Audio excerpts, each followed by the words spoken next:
वारकरी संप्रदायातील थोर महात्मे व महाराष्ट्रातील विचारवंतांची दुर्मिळ कीर्तने, प्रवचने, व्याख्याने ऐकण्यासाठी सुरेश महाराज सूळ या यूट्यूब चॅनलला अवश्य सबस्क्राईब करून बेल आयकॉन दाबा. माणसं काय करतात? परमार्थ करतात, पण याची निंदा कर, त्याची निंदा कर, तो असा अंतवादच आहे. म्हणजे श्रद्धा तयार होत नाही. म्हणून ते म्हणतात आपण काय करतो? निंदा करतो, परमार्थ करतो, पण याची निंदा कर, त्याची निंदा कर. निंदीशिवाय माणसाला होतच नाही. साधू साधूची निंदा करताय. कबीर म्हणतात भगत की भगत, भगत की भगत निंदा करे वो भी साला गद्दा है. निंदा साधू साधूची करते म्हणे, करत दोन्ही. निंदा हका नांदा का निंदका भाषी येते असे जे बाबे नसतोच. बाप आपल्या घरी येते. भगवान गेल्यावर देवा हे मला केवढं दुःख, मी किती भोगत आहे. देवा मी तर पाप केले नाही. भीष्माचार्य म्हणले मला कळतंय तेव्हा ते मी काहीच पाप केले नाही देवा. आणि दुःख तर पापाचं फल आहे. मला फार फार फार त्या बाणाचा वेदना थोड्या का? एक बाण होता का? हजारो बाण. मोरासारखा दिसत होता ना, मग एक बाण होता का? मग किती दुःख आहे देवा, मी किती दुःख भोगतो. मग त्यावेळेला भगवान म्हणले अरे तू पाप केलं नाही. पाप केल्यानंच पाप होते. तुला कोणी सांगितलं? अरे पाप पाहिलं तरी पाप होतंय, पाप बोललं तरी पाप होतंय, पाप ऐकलं तरी पाप होतंय. पाप ऐकलं, ऐकत जाऊ नका. भावे गावे गीत शुद्ध करण्या चित्त, व्हावा हे देव तरी हा सुलभ उपाव. आणिकाचे काणी गुण दोष म्हणा नानी, तुझ व्हावा हे देव तरी हा सुलभ उपाव. मस्तक ठेंगणा करी संताचे चरणा, तुझ व्हावा हे देव तरी हा सुलभ उपाव. विचिते वचन जेणे राय समाधान, तुझ व्हावा हे देव तरी हा सुलभ उपाव. तुका म्हणे फार थोडा तरी परोपकार, तुझ व्हावा हे देव तरी हा सुलभ उपाव.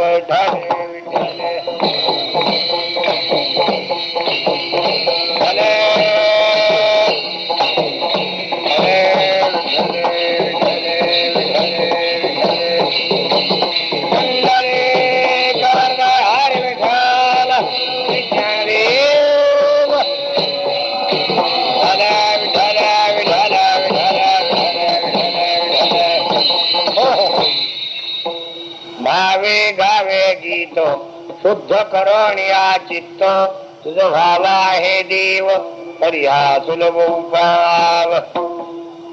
सेवेला घेतलेला अभंग श्रीमान पूजनीय परमपूज्य सर्वश्रेष्ठ संत शिरोमणी ज्ञान आपले तुकोबाराय देवकर यांचा अभंग आहे. आणि या अभंगात तुकोबाराय भगवत प्राप्तीचा उपाय सांगतात. आणि कोणी कोणता उपाय विचारते, कोणी काय काय विचारतील नेमणे. साधूला काय पोसत जावं, काय विचारत जावं, असं काय असं ऐसी कैसी याने भेटे तिथे साधू, साधू कशाने मिळतील असं विचारत जावं. देव कशाने मिळेल, तुम्ही देव पाहिला का?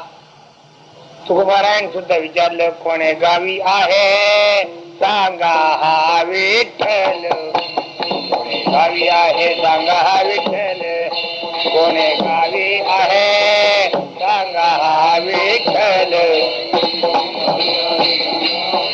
असलं आवाज आहे तुम्हाला.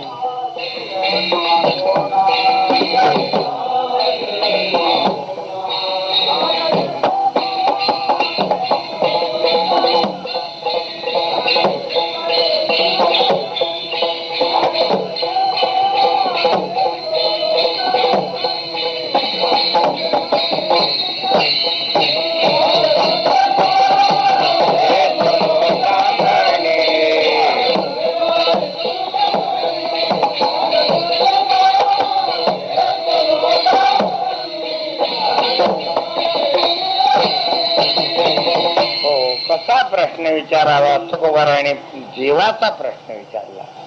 काही संसारातले प्रश्न विचारतात, काही सत्य विचारतात, हा म्हणजे आकडे विचारतात काही काही. आता आकडे कशाला विचारायचे साधूला?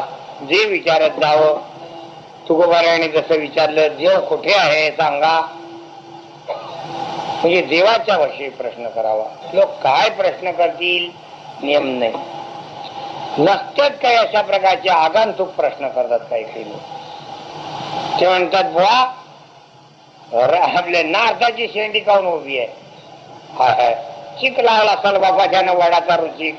आता काय सांगा आम्ही? आता ते तू नारदाची शेंडीच काऊन उभी आहे? बरं तुला काय तकलीफ आहे त्याच्यापासून? काय हा प्रश्न विचारण्यात काही उपयोग आहे काय? काय प्रश्न करतील नियम नाही. बुवा श्रावणाच्या आई बापाचं नाव सांगा. तू काय दसकार्य करता का द्यायचं? तुला त्याचं काम काय? त्याला विठ्ठल विठ्ठल विठ्ठल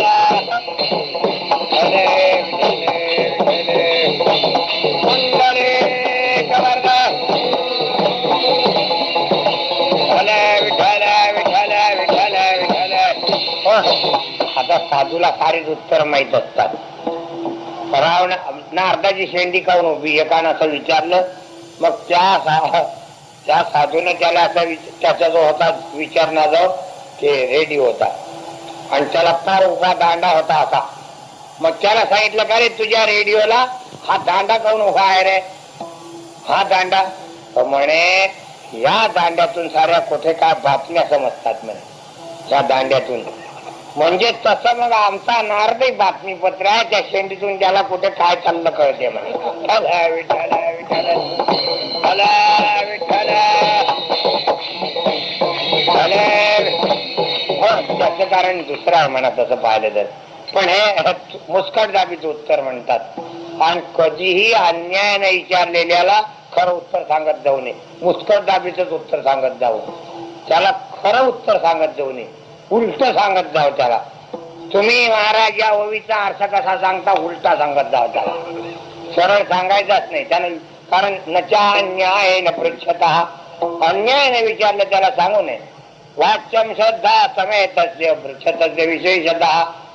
अरे श्रद्धा असेल त्याला सांगावं. नचा अन्याय न पृच्छता ना असं ते म्हणतात.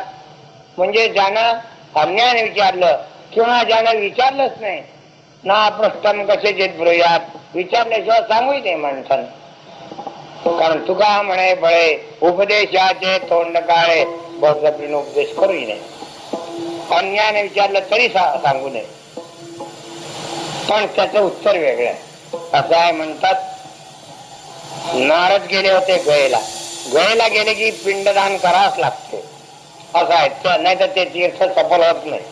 3 ठिकाणी पिंडदान करावं लागतं. पहिले फल्गु नदीत पिंडदान करावं लागते. सीतेने पिंडदान केले होते दशरथाचे. पहिले सीतेला कळलं दशरथ वारले म्हणून. रामाला उशिरा कळलं आणि जसं सीतेला कळलं तसं सीतेने पिंडदान केलं होतं. सीतेनं वाळूचे पिंडदान केले होते. रामायण केले पिंडदान. राम काही अन्न खात नव्हते तर रामायण पिंडदान केले दशरथाला. हिंगण बेटाचा घर आणि ते गोंधन असतात ना भोकर, म्हणजे गोंधन, त्या गोंधनाचे पिंडदान केले होते. आणि राम म्हणाले की वा आम्ही जगन्ना पुरुषा सदन्ना सस्य देवता, म्हणजे अर्चकाचं जे अन्न असेल त्याच्या देवता इतकेच खात असतात. आम्हाला एकानं लोक काय विचारतील नेम नाही. तुम्हाला विचारत नाही. या बाळाजीला भेटतात जास्त अमृत बोल लोक, त्यामुळे येतच नाही. त्याच्या सामने नाही येत विचारतील कुठले. पण आमचे बाजऱ्या पाळल्याशिवाय आमचे राहत नाही. विठ्ठल विठ्ठल. हो हो, आम्हाला ना विद्यार्थी भेट ना आम्हाला कोणीच भेट. बायको भेट नव्हती, बाकीच्या तर काय घेऊन बसले. विठ्ठल विठ्ठल विठ्ठल विठ्ठल विठ्ठल विठ्ठल हो हो. म्हणजे आम्हाला एकाने प्रश्न केला. समजा एखाद्यानं जर वराहाचा उपासना केली. वराह देव आहे का नाही तुमचा? पत्स्य सत्स्य कुर्म वराह. वराहाचा अर्थ तुम्हाला समजला ना? म्हणजे डुक्कर जवळजवळ घरानं पांढरा डुक्कर झाला देव. असंच आहे का नाही? म्हणे जर वराहाची उपासना करायची झाली तर तो गाढव म्हणे निवत काचा दाखवा. म्हणजे काय झाला बदमा काय म्हटला हा खोसाळायला कसा विचारणारा. चला विठ्ठला विठ्ठला विठ्ठला विठ्ठला विठ्ठला विठ्ठला कुंडले कवर्ग हरी विठ्ठल श्री ज्ञानदेव विठ्ठला विठ्ठला विठ्ठला विठ्ठला विठ्ठला. हो हो. मग त्यांना प्रभू रामचंद्रांचे उत्तर दिले ते दिले त्याला. राम म्हणतात यदन्ना हा पुरुषा तदन्ना तस्य देवता. तू काय खात? तू घू खात असता काय? म्हणजे त्याचा विचारण्याचा उद्देश तो होता. जर वराह म्हणजे डुक्कर आहे देव तर त्याला निवत असा त्याचा इथे उयतमाम हेतू होता. म्हटलं तू काय खात असत? यदन्ना हा तुम्ही जे खात असाल तो नैवेद्य देवाला. राम भाजी भाकर भात खात नव्हते. धान्य सर्व वर्ज होत. राम 12 वर्ष वनात होते. राम कोणतंच धान्य नाही. मुंगाच्या शेंगा खाल्ल्या नाही, भुईमुंगाच्या नाही, काहीच नाही. 12 वर्ष कंदमुळे खाल्ले. मग त्यामुळे फळत असल्यामुळे ते म्हणतात पिंडदान सुद्धा पितराला कसे करता येईल? आपणच खात नाही तर म्हणून म्हणले राम यदन्ना हा पुरुषा तदन्ना तस्य देवता. आम्हीच जर अन्न खात नाही तर मग आम्ही अन्नाचे पिंडदान कसे करावे? म्हणून रामायण ते हिंगण बेटाचं घर त्यातलं पीठ त्याचं आणि ते गोंधण असतात त्याचं पिंडदान केले होते. वास्तव्यात सीता काही वाळू खात नव्हती म्हणा, पण असं म्हणतात वाळूचे पिंड केले होते तिनं. काही का असू दे म्हणजे असं तिथे गेले की पिंडदान करावं लागते म्हणे. पहिले फल्गु नदीत पिंडदान करावं लागतं. त्याच्यानंतर अक्षय वटार पिंडदान करावं लागते. अक्षय वट तिथे पिंडदान. कारण कोणत्याही मुलाचं कर्तव्य आहे. माझा बाप मरून आता जवळजवळ 11 वर्ष झालते. म्हणजे 12 वर्ष म्हणजे भूताची योनी असते. म्हणजे भूत होऊन बिचारा मुक्त होईन तरी आपल्याच्यानं पिंडदान होत नाही का कोण असतो. जाणच झालं नव्हतं. असा आता काशीला सप्ताह होता. त्या सप्त्यात सनातगण करून घेतला आम्ही. तर तिथे पिंडदान असं म्हणलेलं आहे पितृऋण गया नाशी. म्हणून प्रत्येकाचं कर्तव्य आहे. ज्याला ज्याला बाप होता नसेल त्याचा प्रश्न नाही. हा तर त्यानं म्हणजे आहे त्याचाही प्रश्न नाही. होता म्हणलं मी. हा त्यानं गयला पिंडदान केलं पाहिजे. ज्याला ज्याला आई होती त्यानं सिद्धपूरला मातृगयला पिंडदान केलं पाहिजे. तिथे म्हणजे कपिलाचार्याची आई जे होती तिच्या अंगापासून जे तीर्थ झालं बिंदू तीर्थ आहे तिथे पिंडदान आईचं केलं म्हणजे आईला मुक्ती मिळते. आणि गयेला म्हणजे बापाचं पिंडदान केलं म्हणजे बापाला मुक्ती मिळते असं म्हणलेलं आहे. म्हणून सुद्धा म्हणतात उत्पाद्य बहुन पुत्रान तेषाम एकोपी गया व्रजेत. आता काँग्रेसचं राज्य उलट आहे. आमचं शास्त्र उलट होतं. ते म्हणतात उत्पाद्य बहुन पुत्रान. पहिले आशीर्वाद देताना अष्टपुत्र सौभाग्यवती भव म्हणा लागत होता. 8 म्हणजे कमीत कमी 8 आहे. असा त्याचा अर्थ सरू नका की वर नाही खाली नको. विठ्ठल विठ्ठल हो म्हणे म्हणतात उत्पाद्य बहुन पुत्रान का तेषाम एकोपी गया व्रजेत. एखाद्याचं जाईल गयेला म्हणजे आपल्याला मुक्ती मिळेल. पितर हा असं आहे पश्चाती पितर हा पुत्रान असं शास्त्रात वेदातही आलेलं आहे. कोणी आमच्या कुळात असा निर्माण होऊन तो गया श्राद्ध करेल का? गयेला जाऊन आपलं पिंडदान करेल का? असं आहे. म्हणून गेलं पाहिजे. रामाने पिंडदान केले होते. नारदे गेले. दसरी तालाबा यात्रा आले. आता तिथला विधी तसा तिथे पाहिजे पिंडदान करा पिंडदान करा. मग आम्हाला कराय कशाला आले मग यात्रेला? इथे आले की पिंडदान करावंच लागतात. इथला नियम आहे. बरं मग नारद बसले पिंडदान करायला. नारदाला काही माहित नाही की त्याला बाप मेलेला असावं लागतंय. जिवंत बापाचे होत्याचे नव्हते चिक्याचे पित्र बरोबर नाही ते. आता नारदाला काय माहिती याच्याकरता पिंड पाडायला बाप मेलेला असावा लागतो. नारदाचा बाप ब्रह्मदेव. नारद बसले पिंड पाडायले. पाडले त्यानं बापाचे पिंड. बाप आजा पंजा, आई आजी पंजी, चालल्याचे पिंड पाळणं त्याच्या नावानं 18 पिंड पाडतात सरासरी. तसे तर 42 पाडावं लागतात. मातृकुळातले 21, पितृकुळातले 21, 42 पिंड आहेत. असं पिंड पाळत बसला. ब्रह्मदेव आलते त्या यात्रेले. आले तर पाहत होत नार्या पिंडदान करून राहिला का बाप जिता मी जिवंत काय दार शिकते का मला. नार्या आहे काय चाललं म्हणे तुमचं श्राद्ध करून राहिलो. का जिता असतात मी असं म्हणता होत्याचे नव्हते जित्याचे पित्र. जिता बाप असून पित्र घालायला लागला ना. जो ब्रह्मदेवाला राग आला असं बर्ग म्हणजे जित्याचे पित्र झाला असं उभं राहिला. आता काय ताट असाच राहतील म्हणे. ताट असाच सापच घेऊन टाकला त्याला. मग सर्व आले व नारदाला काय माहित खरं असं. तो म्हणे मला काय माहित. हे भडजी म्हणत पिंडदान करा करा. काय भडजी असं कसा तुम्ही मी जिवंत असताना आम्हाला माहिती आहे का त्याचा बाप जिता आहे. हा म्हणलं मेलाच असेल उठते जेवणी. मग आता कसं करता. नारदाला शाप देऊन मला काय माहित. ते म्हणत पिंड पाडा. मी पाडले. त्याला काय मला काय माहित की बाप मेलेला लागते त्याला. त्याने कुठे विचारलं की बाप मेला काय जिता आहे म्हणून. त्याची माथा कसं करावं. मग नारदाला शाप तर देऊन बसले. पुन्हा भगवान विष्णू आले. सारे ऋषी आले. नारद भोळा आहे त्याला हे शिक्षा नाही पाहिजे अशी. मग काय करा आता तुमचा शाप काढा म्हणे. ते शिक्षा शक निघणार नाही म्हणे. त्याच्यात काहीतरी थोडस घसर करता येईल म्हणे. जरा हा काट छाट करू म्हणे. त्याच्यात कसं करावं मग. तो शाप होता ज्याचा असा सारखत नेला जला शेंडीत घालून. शेंडीत ताट राहील म्हणे. नारद असा राहणार नाही. शेंडीत ताट राहील म्हणून त्याची अशी ताट आहे. विठाला विठाला विठाला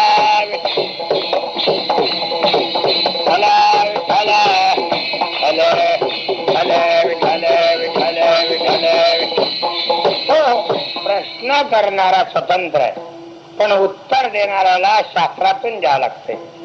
कारण उत्तर देणाऱ्याला काही काही वेळेला असं त्याचे तोंड मुस्कट दाबीच द्यावं लागते. तुका म्हणे अशा काही लोक असे असतात. एकाने गवताचा भारा घेतला आणि असा एक चालला होता साधू. त्याला त्याच्या डोक्यावर तुका म्हणे माझे तुम्हा संतावरी ओझे होते. तुमच्याच तुका माझं बरं आहे का नाही. हो मग घ्या बोजा.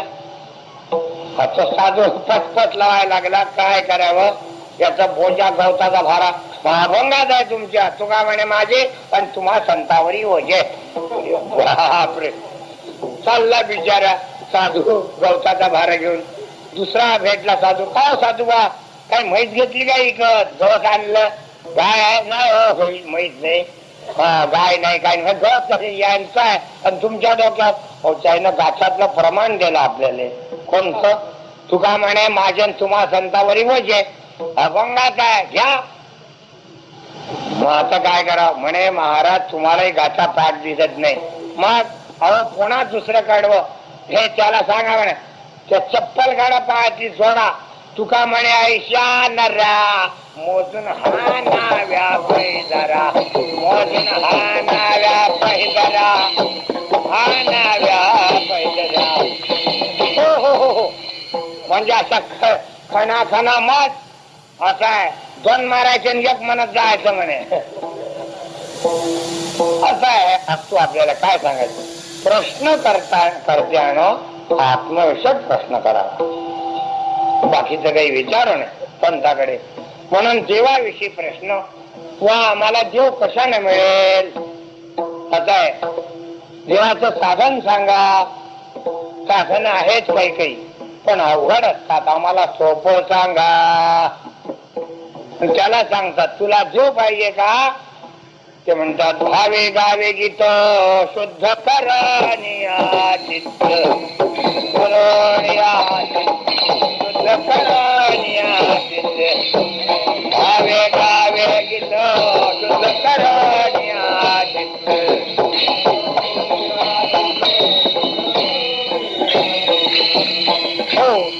तुम्हाला जेव पाहिजे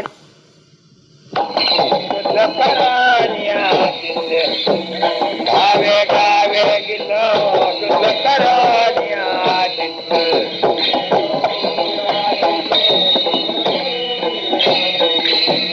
हो तुम्हाला जेव पाहिजे काय भजन केलं पाहिजे. गीत गीत शब्द अर्थ भजन आहे. स्मरण वेगळं, जप वेगळा, ध्यान वेगळं आणि गीत वेगळं. गीतामध्ये ताल स्वर देवाचं भजन. तुका म्हणे येथे भजन प्रमाण, तुका म्हणे येथे भजन प्रमाण, काय थोरपण जाळावे ते.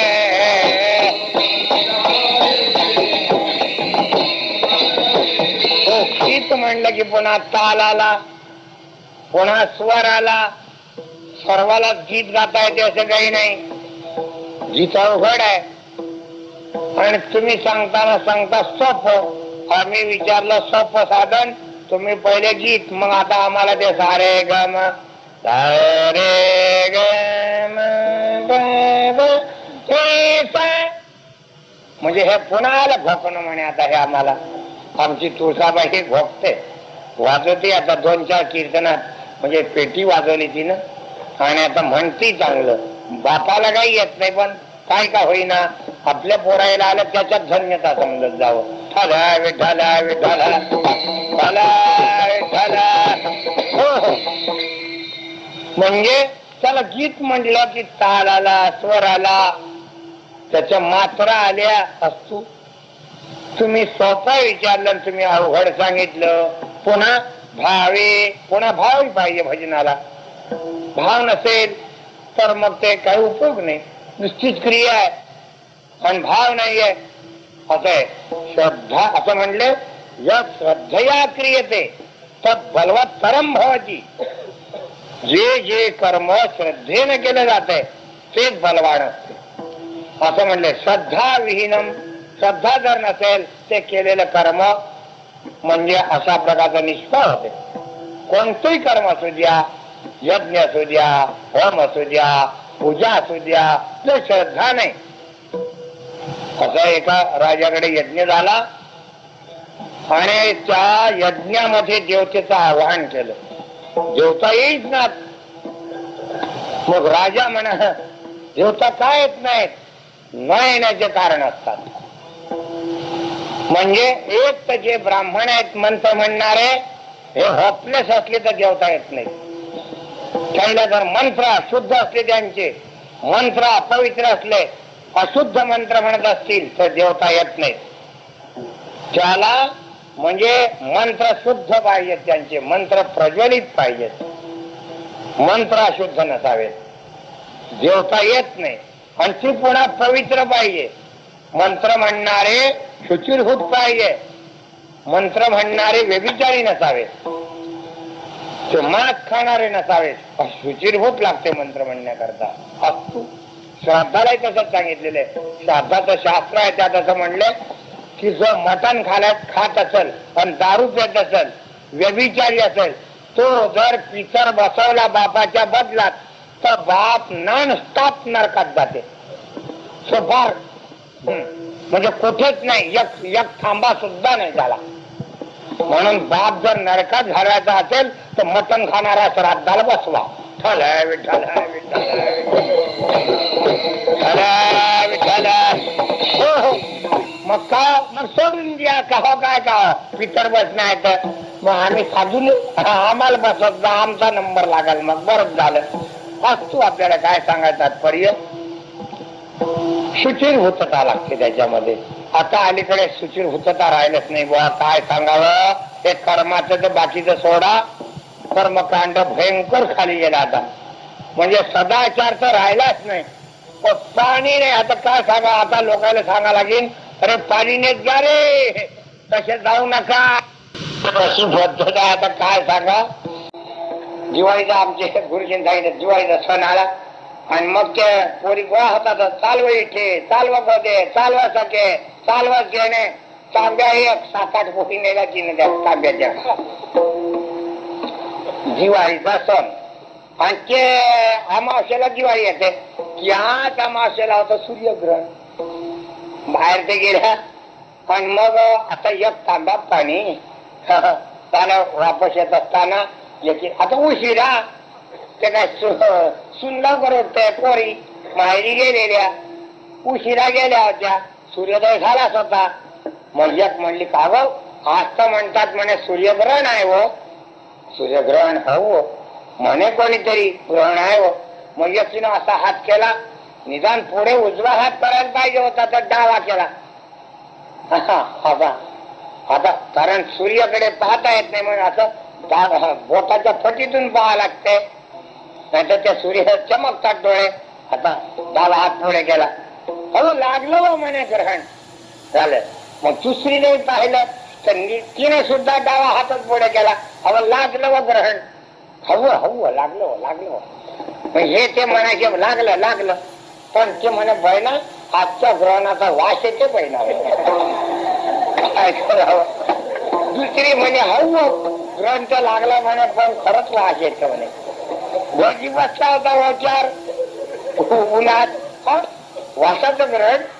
त्याला आम्ही अजून नाही ऐकलं वासाचं ग्रहण. भटजी गेला घरात आले ग्रहणाची ज्यांची मालिका आणली. म्हणजे खग्रास ग्रहण आहे, चूडामण संज्ञक आहे आणि त्याचे काही ग्रहणाचे प्रकार आहेत. तो झाला वासाचं ग्रहण काय सापडत त्याला. हे पोची पा चे पोची पा वासाचं ग्रहण. आणि पूर्वी एक नाही साऱ्याच म्हणतात हो ग्रहण तर लागला पण खरंच पाहिजे ना आजच्या ग्रहणाचा वासच येऊन राहिला. आता काय पोरगीने मला पाव भयान झाला. वासाचं ग्रहण काही सापडत नाही. मग भोजीने पाहिलं असं ग्रहण तर त्यानं पाहिलं. त्या त्यानं उजवा हात केला होता पण त्यानं डावाही केला असं काही हरकत झाली नसती म्हणा. उजवा केला त्याला काही वास नाही. वासाचं कुठे ग्रंथ लागलं पण वासाचं नाही. पोळी कशा म्हणतात पाहिलं बराबर आहे म्हणे. असा थाट पोळी तांब्या या का ग्रहणाचा वास चिडल्या तर काय होईल.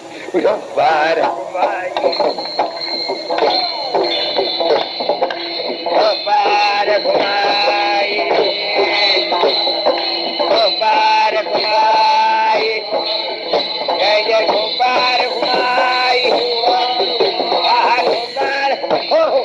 नाचराय सुद्धा म्हणतात अल्प जळ शौच्या प्रती तेने हात खरगटले ठाची. म्हणून पाणी किती नेलं पाहिजे 1 लिटरवर नेलं पाहिजे कमीत कमी असं आहे शास्त्र. कसं जावं उजवे हाती दोन डावे हाती ध्रुवा डावे हाती ध्रुवा उजवे हाती द्रोण. हो नाचरायचा दबंग आहे. उजव्या हाताला म्हणजे डावे हाती ध्रुवा मलमूत्र विसर्जन करावे तेव्हा कसं जावं शास्त्रात सर्व आहे. देखावे ते देखीचे शास्त्रदृष्टी तस्मात शास्त्रम प्रमाणंते कार्यकारी व्यवस्थित होऊ. आपल्या मनाने ठरवू नका. ज्ञात्वा शास्त्रविधान कर्म कर्तुमिहार्हसि. शास्त्राप्रमाणे वागत जावं. आपल्याला काय सांगायचं तुम्ही सोपं सांगता तर नियमावली करून दिली. भावे गावे गीत शुद्ध करण या चित्त भाव पाहिजे. आणि अगोदरच म्हटलं भाव तर पाहिजेच आहे. हे झालं मंत्र घालायचं काम झालं. पण यजमानाकडे काय पाहिजे. यजमानाकडे श्रद्धा पाहिजे. मंत्र सांगणारे ब्राह्मण शुचिरभूत असावे. आणि जो याज्ञिक आहे यज्ञ करणारा यजमान आहे त्याला श्रद्धा पाहिजे. जर याज्ञिकाला यजमानाला श्रद्धा नसेल देवता येत नसतात. कर्मात येत नाही. कर्म करणाऱ्याला श्रद्धा लागते. आणि जे हवीर द्रव्य आहे होमाला लागणार ते म्हणजे चांगलं निकोप असत जा. म्हणजे ते किडकं नसावं सदोष नसावं. तूप आणतात यज्ञाले वासाचं. माणसानं खाल्लं गेलं का घसा कामातून 12 महिने जर दूध झाला तर मग म्हणा. पण असं मग ते कसं काय देवता येतील. काही काही सातू आणतात पण त्याला छिद्र एका सातू मध्ये 3 किडे जाऊन बसलेले आणि हवनाला. आता हे का सातूचं हवन आहे का किड्याचं आहे. कीड असली देवता प्रसन्न होतील का? म्हणजे हवीर द्रव्य चांगलं पाहिजे. आपण पूजा करतो पण पूजेचं सामान आपलं स्पेशल असते. हा, त्या अशा हळकुंड एवढे, खिडक्या सुपाऱ्या, अशा लेंडीच्या बदामा, बारक्या बारक्या लेंड्या, आपल्या खारका लेंडी सारख्या, बारके बारक बारक. केळं आणले तर सडलेले, ती चांगली फणी नाही आणत, सडलेले. म्हणजे सार काय पान आणले तर कुत्र्याचे कान. कोणतंही अशा प्रकारचं सार दावत आणतो आपण देवा करता. झाला अशा सुपाऱ्या मांडायच्या सत्यनारायण. मग त्याचं फल कसं होते? ते पोरग होते 36 आयरब. मग बुवा हे पोरगा असं काऊन झालं? मग आम्ही म्हणतो सुपाऱ्या कशा होत्या? जसं सुपाऱ्या तसं पोरग. विठ्ठल विठ्ठल विठ्ठल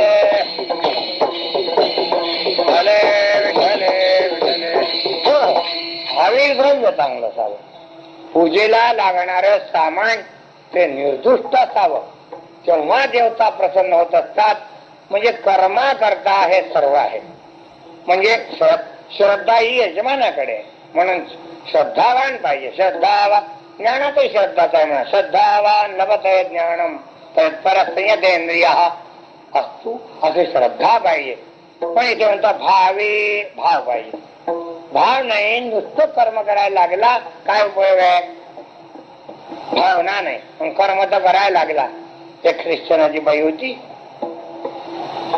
आणि तिचा नवरा मेला होता.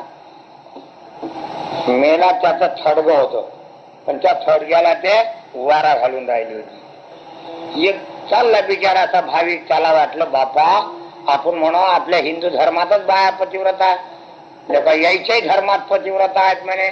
मग गेला म्हणे, बाई बापा तुम्ही मेल्यावरही नवऱ्याची सेवा करता, आमच्यात असं नाही करत. जिथे पण करतात आहे पतिव्रता आमच्यात, पण तुमचं का म्हणे बुवा मला तर असं वाटते त्या पंचपतिव्रता आहे त्याच्यात तुमचं नाव टाका लागते म्हणे. पंचपतिव्रता अहिल्या, द्रौपदी, सीता, तारा, मंदोदरी तथा, त्या 5 पंचपतिव्रता सांगितल्या. पण मला वाटते त्यातलं एक नाव कमी करावून तुमचं घातलं पाहिजे म्हणे. मेल्यावर सुद्धा नवऱ्याच्या थोडक्याला वारा घालणं काय लहान सेवा आहे काय? म्हणून तर म्हणा अहिल्या, द्रौपदी, सीता, तारा, त्यात या बाईचं नाव धरा. 5वं. मग ती म्हणली बाबा मी काही पतिव्रता फतिव्रता काही नाही. म्हणजे अहो म्हणे तसा मी आता दुसरा नवरा पळून बी ठेवला. म्हणजे अहो पण आमचा नवरा मरता मरता जीव जायच्या वेळेला म्हणाला हे बा तुझं दुसरा मी मेल्यावर दुसरा नवरा करणारच आहे, पण निदान माझं थळग तरी वाढू द्यायचो. म्हणून म्हणे तसा पाहून ठेवला. पण त्यांच्या वचनात आहे थळग वाढल्याशिवाय दुसरा करता येत नाही म्हणे, वाढण्यासाठी वारा घालतो. असं द्या विठ्ठल पण भावना वेगळी आहे. भावना आहे काय? भाव आहे काय? पण भावेषु विद्यते देव न काष्ठे न मृण्मय. भाव पाहिजे. भावधारित या तारीला पाषाण भाव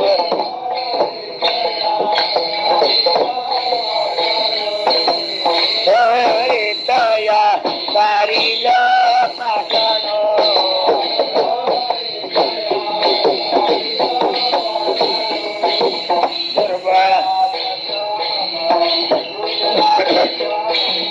काय करे दुर्जना सज्जन, दुर्जना सज्जन. भाव बाई इथे भाव नाहीये म्हणून भावे गावे गीत म्हणा लागलं. भावे गावे गीत, गीत गायला पाहिजे श्रद्धेनं. भजनानं देव प्रसन्न होतो म्हणतात. भजनात अशी शक्ती आहे असं सांगितलेलं आहे. एका पुराणात अशी कथा आली, ब्रह्मपुराण आहे. त्याच्यात असा पहाटे एक ब्रह्म राक्षस होता आणि एक वारकरी पहाटेचं भजन करत होता, भजन सकाळचं. आणि भजन करीत असताना तो ब्रह्म राक्षस होता आणि याच भजनाचं एक कडवं ऐकलं तो मुक्त झाला. असं आहे. एका कडव्यानं. मग तो आला तिथे, वा हे तुम्ही भजन म्हणता. एक कडवं ते मी ऐकलं असताना, म्हणजे तिथे असं आलेलं आहे, पहाटेच्या भजनातलं, पहाटेचं भजन जास्त महत्वाचं सांगितलं. पण त्यातलं जरी एक कडवं जरी त्याला अर्पण केलं, तुम्ही या एका कडव्याचं असताना असं म्हणला, तुम्ही एका कडव्याचं पुण्य धर्माला अर्पण कराल तर मी या भूत योनीतून, प्रेत योनीतून मुक्त होईल. त्याला वाटलं खरंच आपलं काय एवढं, एक कडवं दिलं तर काय, एका अभंगातलं एकच कडवं द्यायचं, पण आपण तर किती अभंग म्हणतो. मग त्यानं खरंच असं पाणी घेतलं आणि सोडलं तिथे. ही गोष्ट आहे म्हणजे त्र्यंबकेश्वरच्या पुढे नाशिकच्या मध्ये तीर्थ आहे एक, कपिल तीर्थ. आणि त्या तीर्थाची गोष्ट, तिथे त्यानं असं घेऊन पाणी सोडलं गोदावरीत, तर लगेच त्याला विमान आलं म्हणून. आणि ब्रह्म राक्षस होता, त्याला मुक्ती मिळाली. पापनात केवढी शक्ती आहे, म्हणजे देवाच्या भजनामध्ये केवढी शक्ती आहे अंगामध्ये. हस्तू भावे गावे गीत शुद्ध करणिया चित्त, चित्त शुद्ध पाहिजे. म्हणजे काय, अशुद्ध कशानं ते असं आहे, शुद्धम कामादिरहितम निर्मलम कामादिरहितम. निर्मळ चित्त शब्द अर्थ काय, काम क्रोध लोभ मद मत्सर हे ज्याच्या अंतःकरणात आहे त्याला अशुद्ध म्हणावं. दोषानं अशुद्ध होत असते म्हणून शुद्ध करोणिया चित्त. तर तुझं भाव आहे देव तरी हा सुलभ उपाय. सोपा उपाय सांगतात, उपाय अनेक आहेत पण ते सारे अवघड असतात. काही उपाय अवघड असतात, काही उपाय अर्थवत असतात, काही उपाय चुकीचे असतात. उपाय पण अवघड असला तर होईल का मग आपल्या ज्ञानात? अवघड कोणी करणारही नाही, सांगितले अवघडपणे न तरी सांगता सुलभ बहुता गोड वाटे. सीता सर्वांना पाहिजे होती, देशोदेशीचे राजे गोळा झाले होते आणि सीता म्हणजे जो तो बाण होता, धनुष्य होता परशुरामाचं, तो वाकून त्याला अशी हे चाप लावाल, त्याला सीता द्यायची ठरली होती. आता प्रत्येकाकडे धनुष्य आहे, प्रत्येक धनुर्धारी आहेत, पण ते धनुष्य कोणतं होतं त्यांना माहितच नाही. ते होतं शिवधनुष्य, ते परशुरामाचं. परशुरामाचं रामात आपले जनकाचं प्रेम होतं. परशुराम जनकाकडे आले, त्या सीतामाई लहान होती. आता साधू आपल्याकडे आले, त्यांचा सत्कार वगैरे जनकानं केला, हात घरात नेले. त्याचं जे धनुष्य होतं शिवधनुष्य, त्याने असं ते बाहेर ठेवून गेलं. सीता आता लहान पोरगी आली, ते धनुष्य घेतलं आणि बसली. घोडा घोडा घोडा घोडा घोडा घोडा घोडा घोडा साऱ्या अंगणात खेळत बसली. परशुराम आले, आमचं धनुष्य काय झालं, कोणाने आलं? पोट्ट्याने. पोट्टे वीर माणूस आमच्या धनुष्याला हात लावू शकत नाही, पोरापारानं उचलण्यासारखं आहे का ते? तिकडे नाही पाहत खरंच सीता घोडा व काटते तिथेच टाकून दिलं. गेली, तिला वाटलं आता खेचनापूर आहे. आता अरे घाबरली सीता गेली पळून. ते तिथेच रस्त्यात टाकलं. रस्त्यात टाकलं, इकडे 15-16 मोटारा आणि इकडे 15-16 बंद रस्ता हो धनुष्यामध्ये. मोटर सीतारच असली त्या वेळेला उचला उचला काय तो उचलल्या जाईना त्यांच्या ज्यानं. रस्ता बंद झाला. काही आले सांगायला राजे, आणि परशुरामही रागात निघून गेले. आज ओरीना आम्ही ब्रह्मचारी, ओरीना आमचं धनुष्य वळांढ आम्ही ते घेत नाही. तुमचा चहा पुरला नाही आम्हाला, तुमचा चहा पुरला नाही. चहा नसेल तर काही असेल त्यावेळेस बरोबर. तान निघून गेला परशुराम. गेला तिकडे रत्नागिरीच्या डोंगरात, गेलं धनुष्य तिथेच टाकून. कारण ते पायीनं ओलांडलं. घोडा केल्यावर ओलांडलं नाही तर काय तर, आणि आम्ही कसं काय घ्या ते चालला गेला. ते धनुष्य तिथेच रस्त्यात. मग ते उचललं कोणाच्या जात आहे असं सांगतात जनकानं. 200 मल्ल, मल्ल म्हणजे पहलवान, खटमल नवा, 200 पहलवान लावले. आणि ती त्याचे ज्यानं काही मोठं असं सहजासहजी नाही. कोणाला उंबैलो उंबैलो जग मध्ये काय लोक उंबैलो कोण राहिले. आमच्या पोरीनं घोडा गोळा केला तुम्ही काय जोर काय लागले टोपलं धरा नाही तर पडताकडे होईल. काय पहिलवान आहे की कोण आहे तुम्ही? तुमची पोरगी राक्षस असाल, आमचा जीव चालला म्हणे इकडे, उठत नाही आमच्या. आम्ही का मजाक करतो का? जनक म्हणले तो कस तरी त्याने ढकलत आणलं इकडे राजवाड्यात. जनक म्हणला 200 पैलवान जासनाचे धनुष्य उठत नाही, ते पोरीनं घोडा केला, इले नवरा कोणता पाहता. म्हणून जनकानं ते धनुष्य ठेवलं की याला जो वाकून असा चाप लावल आणि त्याला पोरगी द्यायचं. लोकांना वाटलं की आपल्या धनुष्यासारखं वाचल, जग वरचा केला असं म्हणतात. म्हणजे सीतेला वरण्याकरता 16,000 राजे आले होते. किती? 16,000. सीता फारच ऐकून होते लोक, फार सीता असं म्हणले. अतिरूपात सीता होता, अति सुंदर होती ना सीता, फारच सुंदर होती. रावणाला 80,000 बायका होत्या, हे घासले नारदानच टाकलं. नारद गेले याच्याकडे रावणाकडे, आणि मग लोकांना वाटते आपला तर उद्धार झाला पाहिजे, पण आपल्या बायकोचाही नंबर लागला पाहिजे. आपण स्वर्गात जाऊन ते नरकात जाईन तर मग कशी काय भेट नाही होणार ना दोघांची. लागवो बुवाच्या पाया, लागवो बुवाच्या पाया. बर, मग बुवाचं दर्शन घ्यायला. घे दर्शन. कोण आहे? आमचं कुटुंब आहे, आशीर्वाद द्या महाराज. अष्टपुत्र सौभाग्यवती भव. दुसरी आले, कोण आहे?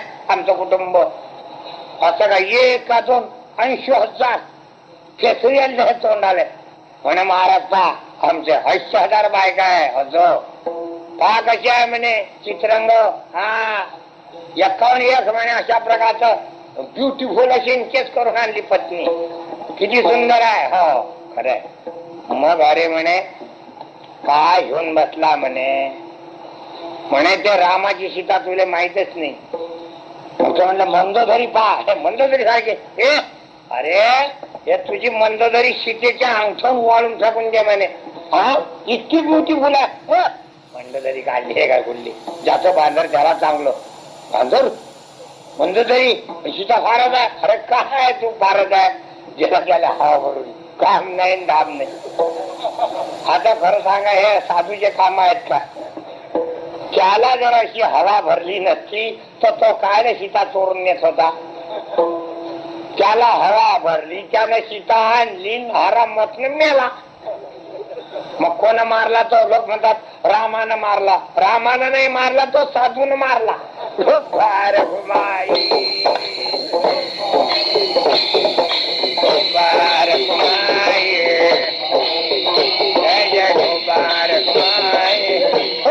आपल्याला अवघडपणाबद्दल सांगायचं होतं, तरी हा सुलभ उपाय तर अवघडपणाच्याने होत नाही. याच्याबद्दल सारे आले. आता धनुष्याला चाप सोच लावू. रावण याला होता बिन अवतानाचा, त्याला निमंत्रण नव्हतं. बिन अवतानाचे पहिले सुरू करून देतात. उठून दिलं तर करता काय? पहिले सुरू उष्ट करून दिल्यावर कोण खाईल मग ते? बर, न म्हणताना पूजा होत नाही तर उठलाय रावणानं, घातला हात. लोक म्हणणार रावण आता उठल्यावर हा उचलणार.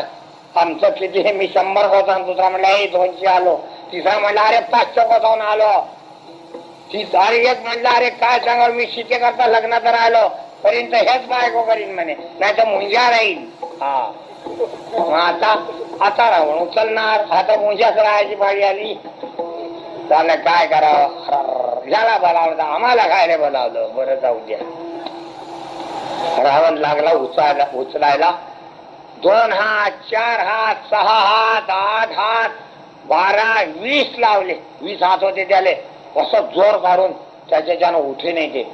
कसं तरी कन्हारू कसं तरी असं उभं करायला गेला आणि वाकून त्याला चाप लावावं. जस्ट आटकन निसटलं, बसलं त्याच्या उरात.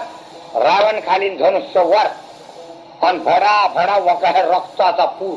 3 इंची पाईप चालला त्याच्या तोंडातून. सरका फक्त आलं रावणाचं. बाकीचे का बरं झालं आपण उठलो नाही. एका 20 हाताचा रावण, एका रक्ताचा पाठ, म्हणजे गंगा नदी वाहून राहिली आणि आपण जर उठलो तो मेस असतो, राम वाचला तरी. मग कोण उठत? काय उठा ना हा उठलाच पहिले खाऊन उठू द्यायला नाही. आता पहिले काय का उठा पण आता हा पहिले उठत होतो, पहिले का उठू द्यायला नाही, आता नाही उठत. बरं आता नाही उठत का? तुम्ही उठायला फार गडबड केली हा. तुम्ही उठा ना, उठलाच तर हो. मग काय झालं म्हणे, मला आज वर्जित वार आहे का? तुम्ही उठा ना, तुम्हाला वर्जित वार नाही. हा म्हणे मला आज उपास आहे, सकाळपासून जेवलो नाही, पोटात काही नाही, कसं उचलल्या जाईल. तो म्हणला मला उपास आहे. दुसरा म्हणला मला वर्जित वार आहे. तुम्ही उठा ना, तुम्हाला उपास नाही, खैसून जेवले मग हा. आणि पुन्हा तुम्हाला वर्जित वार आहे, उठा. उठलं असतं हो, मग आता काय बिघडलं? तो म्हणे तुम्हाला काही माहित आहे शास्त्र? कबीर महाराज काय म्हणतात, एक बीवी एक मर्द क्या मजे की बात है, दो बीवी एक मर्द झगड़ावन के साथ है, तीन बीवी एक मर्द संक्रांति की रात है, चार बीवी एक मर्द डोली उनके साथ है. घरचा तापा खाली घरी सांगा म्हणे, दोन मला पहिली बायको आहे, दोन बायका करून का आमच्या घरात भांडण लावता का? मग तोही उठत म्हणे माझं लग्न झालेलं नाही, तर उठलो असतो धनुष्य असंच उचललं असतं, लगे हे लावलं असतं. मग पण लग्न झालेलं आहे, भांडणं लावता का घरात? मग भांडणं करतील बायका. बर मग आले काय? आम्ही सभा पाहायला आलो. बर का तुम्ही उठा, तुम्हाला वर्जित वारही नाही आणि खैसून जेवले तुम्ही चांगलं टनाटन. बर आणि तुमचं लग्नही झालं नाही, उठा. उठलं असतं मग आता काय बिघडलं म्हणे, मला सीता पसंत नाही. पसंत नाही का मौत छपवा अवघड आहे. सीता पसंत होती पण साधन रावण मरू लागला. अवघड कोणी न करी सांगता, सोपे बहुता अरे सुलभ बहुता गोड वाटे, अवघड साधन होत नाही. म्हणून म्हणतात तरी हा सुलभ उभा, तुझ भावा आहे देवा तरी हा सुलभ